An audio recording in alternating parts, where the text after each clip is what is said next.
Good afternoon, welcome to Clean Regime Health Coaching. My name is Mike Espinola. This is the book, Clean Regime Health Coaching. We just want to remind you that the statements we make are not and have not been evaluated by the FDA and for our entertainment purposes only. Wink, wink. We truly believe, in our opinion, that what we say is correct and the right way to go. However, we're not doctors, we're not medical doctors. We're not here to prescribe you any type of remedy or anything like that. That's up for you to decide. We're here to show you what's out there. We're here to give you information about what's out there. We're here to tell you about what we do, what works for us, and then hopefully you'll use your mind and your thoughts to figure out what's right for you. So again, none of these statements have been evaluated by the FDA and are for entertainment purposes only. And again, you know why we have to say that. Now, we want to take you through our next topic, which is, I'm going to take you through the book a little bit first here.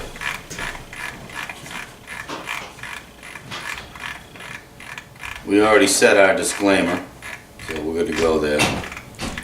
Alright, premise of the book. Are you sick and tired of being sick and tired? Well, I think we're all sick and tired of being sick and tired. I recall, years ago, even in my late 20s, sitting down to a takeout meal and just feeling like crap and saying to myself, I gotta get some good food in me. I gotta get some nutrients in me. I don't understand why I feel so listless and tired and just not good. And truly not the way it's meant to be, especially once you break out of that cycle and experience what it's like to be healthy and vibrant. You'll never go back again, I'm telling you now. So unfortunately, we don't realize it's happening to us. It doesn't happen overnight, so we don't even realize. I mean, we know down the road we say, oh, I feel tired. I don't know why I'm so tired. I got no energy, and I need 10 coffees a day or whatever it is. I mean, I get it, but these are the results of our bodies becoming contaminated and not being fed properly. We're all malnourished, whether you like it or not, unless you're an expert on nutrition and really taking to the average person what would be outlandish steps to achieve the kind of nutrition it takes today to remain healthy. Now, the biggest problem, again, is food, although our environment is basically hammering on our immune systems from all directions. But we want to talk probably a little bit more about food in the beginning here. Now, the reason I wrote this book is because since I was in my, a young kid even, my mother taught me how to eat right. We ate good, we ate healthy, and in theory we were healthy. We didn't have a lot of problems. And since that was kind of the milieu in the family, it became a tradition, became a way of life. It's how we want to be. We want to eat right, we want to be healthy. So I had this basic foundation of wanting to be healthy and being into nutrition and eating right. And, I enjoyed eating good food. I really did. Which, luckily for me, I had been introduced to healthy foods as a child, because some of us aren't. Some of us grow up on, highly processed foods, which are very addictive. They change our taste buds and the way we taste food and what we crave. And what our addictions are, essentially. Processed foods contain several elements, if you will, or characteristics, or compounds that are not only meant to make it taste better, but to make it highly addictive as well, because obviously selling more food is very profitable.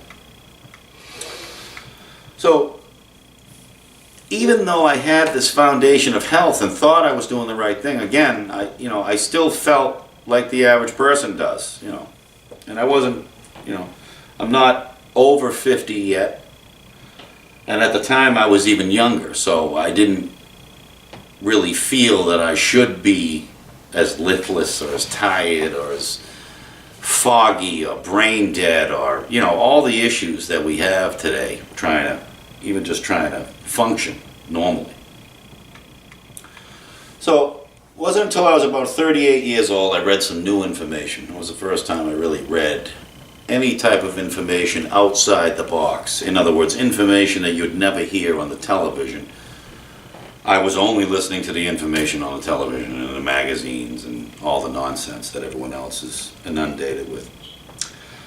So, in the process of reading this book over about 3 days, I was blown away, flabbergasted, angry, and just really motivated to make immediate changes. And when I say immediate changes, we're talking, I started the book on Wednesday, I was done reading it on Friday. On Saturday, my house was emptied out. Every food product, and we're not talking just, your frozen chicken or a gallon of milk. I'm talking the ketchup, mustard, mayonnaise, eggs, spices, anything and everything. Dry goods, refrigerator, gone. Didn't stop there. Laundry detergent, dish detergent, and all the things we put on our body on a daily basis. We found out that there's a lot of stuff, there's known carcinogens in the stuff that I'm applying to my body on a daily basis. Now, internalizing that concept, there's so much disease today, there's so much cancer today, and everyone's got their hands up, they're shrugging their shoulders, including the medical industry. Where does it come from? How does it happen? Like it's a big mystery. It's right in front of your nose. So I wasn't about to ignore the ramifications and the results with all the disease surrounding me.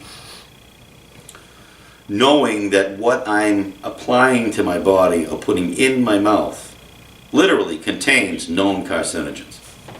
I mean, it's one thing when we talk about certain compounds, whether it be a preservative or something, it might not be a known carcinogen. We've already talked about them being bad for you, they don't need to be in the body, but something that is a known carcinogen to the scientific community that's placed in.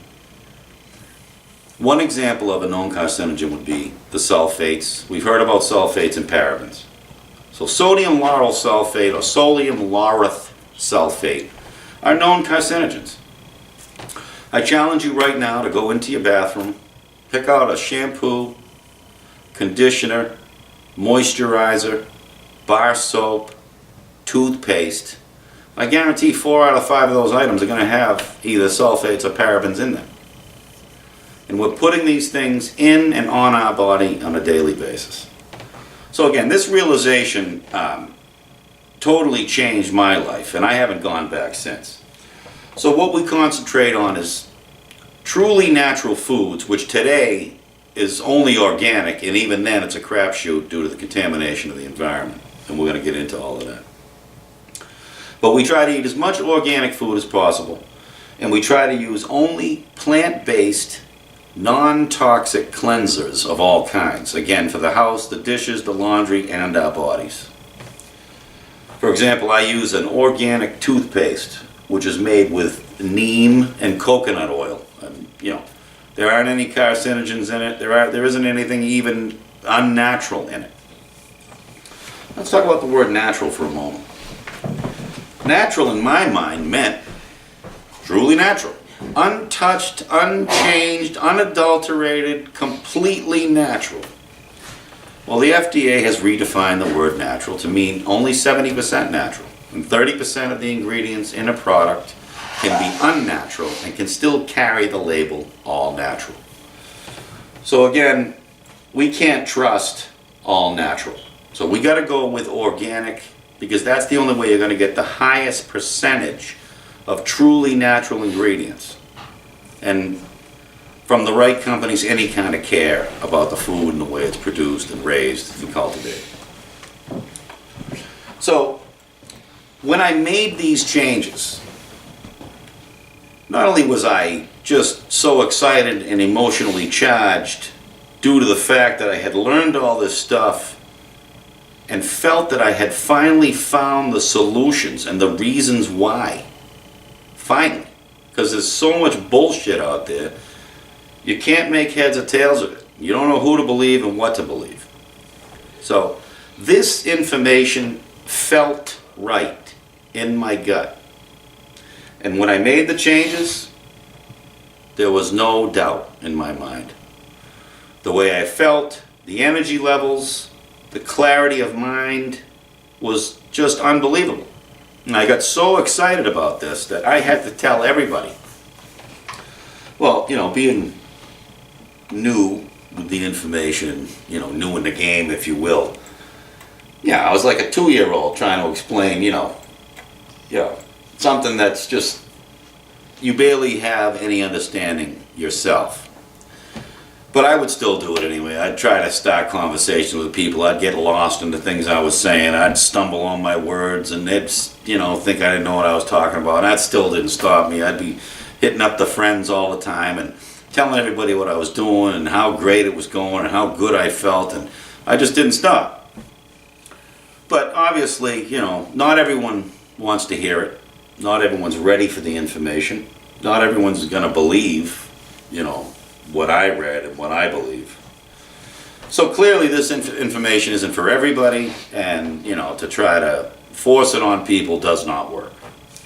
So I began to write papers here and there and do more research and just learn more and apply more, and just get a little more rock solid with the information and the process. And again, great success.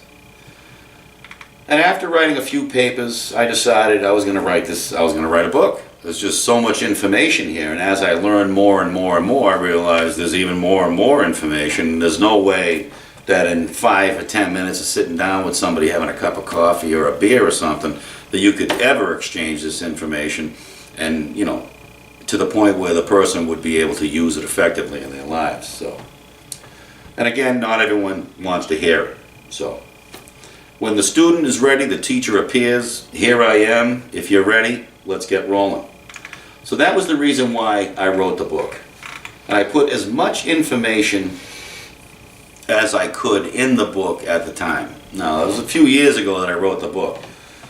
I've learned a lot more information since then, and that's why by doing the show, we're going to keep giving you the most updated information, the newest information, the changes that are being made, so you'll be able to stay up to date with, again, how you can protect yourself and your family and come out unscathed and remain healthy, or bring yourself back to being vibrantly healthy, because most of us aren't.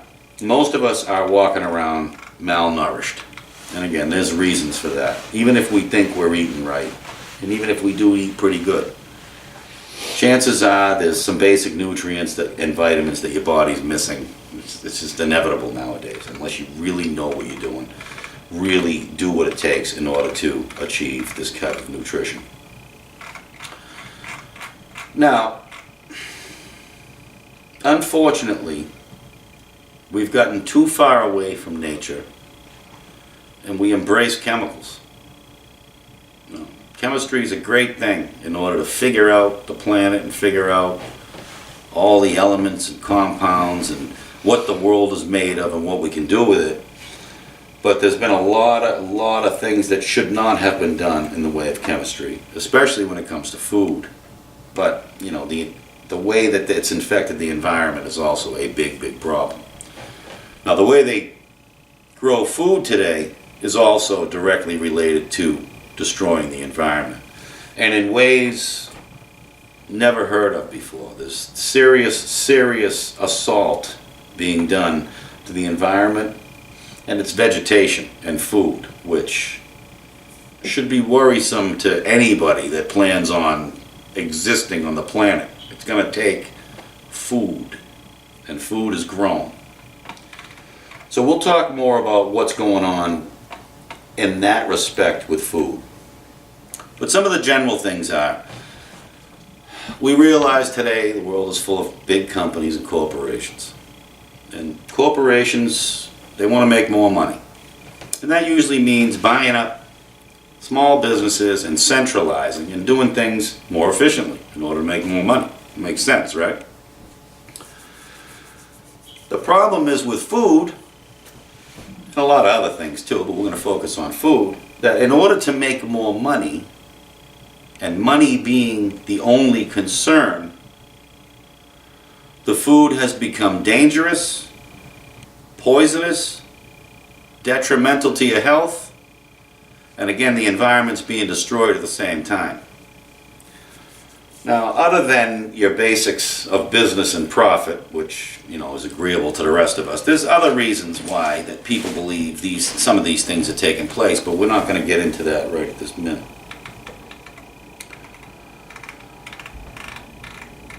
So, the chemical companies that we're talking about. Why would chemical companies be so involved with creating food, and worse yet, altering your food? I mean, again, it'd be one thing for a chemical company to come up with a fertilizer or an insecticide, but why would a chemical company be changing your food in any way, shape, or form? Now, they have a lot of different reasons why they would like you to believe that this is taking place, but I don't believe any of it, because most of the claims that they made for the reasoning behind altering our food was things were going to be better. It's going to be higher yields, you're going to feed the world, the food's going to be more nutritious. And it's already been proven that all of those concepts are completely backwards and completely false. It's not the case, but that's what they use to sell it to you. Now, some of the same people who make chemicals also make drugs, because drugs are chemicals too, right? Yeah. Now, the problem is we've become too dependent on drugs and chemicals, when in reality, chemicals and drugs are not congruent with vibrant health. One does not equal the other. What we need to achieve vibrant health has been on the planet as long or as longer than we have. And again, is completely natural. It has not been invented by a human being, and therefore it has not been patented by a human being. It has not been altered by a human being. Everything we need to achieve vibrant health is here, whether it be basic nutrition or remedies to help us with minor health issues that we might have as a typically healthy person.